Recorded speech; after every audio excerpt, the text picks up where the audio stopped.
let's talk about trains. I mean, it's obviously Dan Andrews' favourite thing. He's got the most expensive train set in Australia. He's been gold plating it for about 12 years. The reality is we came out and we said, well, we'll cut the cost of rural B-line in half. And this is about cost of living. I mean, basically, 60% of our shire are commuters. And I know there's been changes with COVID and now we have modelling where people are working from home.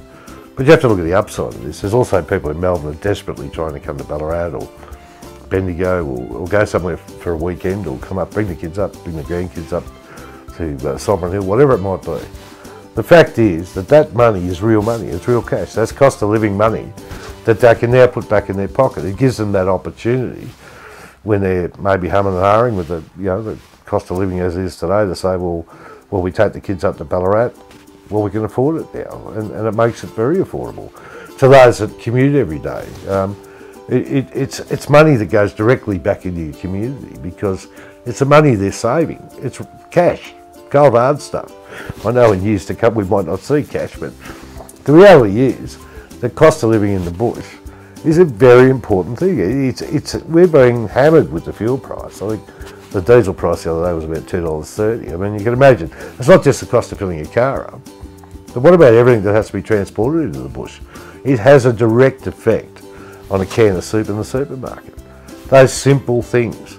So when we come out with an announcement and we say, well, look, we're going to cut the price of B-line, it pays for itself because the economies of scale puts those people back into the communities, they're spending money, and it just goes around. That's what it's all about. It's making the dollar go around.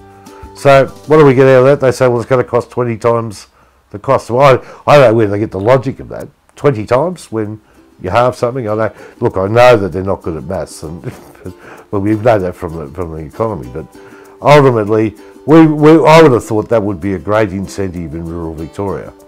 It, once again, gets the back end of a newspaper and gets covered by all this other rubbish.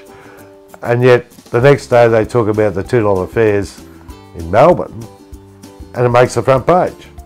And I go, the real problem here is that the lack of respect paid for the 30% of people that live in rural areas, not to mention the city people that want to come up here. I mean, we're seeing unprecedented growth anyway.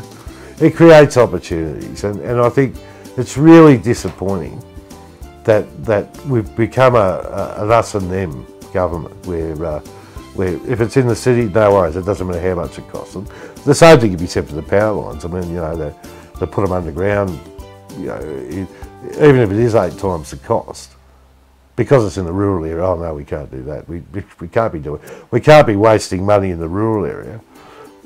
All of this stuff really gets up my nose, and it speaks to representation. I mean, yes, I understand there's 2 politicians to every one rural one, but are they representing? Are they making enough noise to make these people stand up and notice to say there is a lack of parity? We do know that we have a commitment from Walshy and Matty to say, well, what we're going to do is we're going to make sure that at least 25% of all of our infrastructure spend comes back to the bush. It goes to our roads, it goes to our public services, everything. And the fact is that people want to live in these regional areas, but if we don't have those services and we don't have roads that you can drive on, and because let's face it, if you live in Camberwell, you probably don't need a 4-wheel drive, but you come up and drive on these roads and you nearly need a tank on some of them, especially with the wet weather we're having. But the fact is they just haven't spent the money.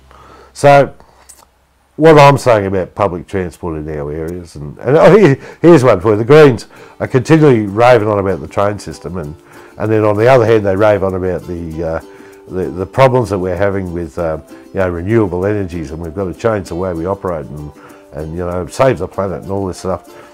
We build trains here in Ballarat, and we put the dirtiest engines you can buy in the world because they have no emissions on them. I think the new ones have gone to Euro 2. Well, we're at Euro 7, us dirty transport people.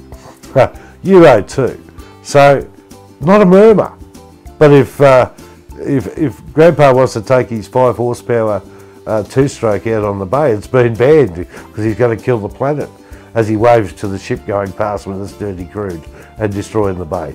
I mean, the practicalities, the common sense of these policies is embarrassing because it is so obvious that what all of this hoo-ha about stuff, and now we're going to create SECs, we're going to do all this stuff. At the end of the day, there's no business case for it.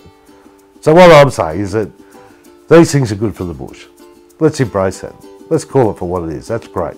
Puts money back into your community. If you're spending $5,000 a year commuting to work, you got $2,500 to put back into your community, whether it be in your kids' sport or whatever it might be. And at the end of the day, that's what the Matty guy, Liberal, National, with Walshy, that's what we're trying to do, is just say, let's at least give rural people a decent voice to stop the rot and stop the waste and actually show some respect for the rural sector. And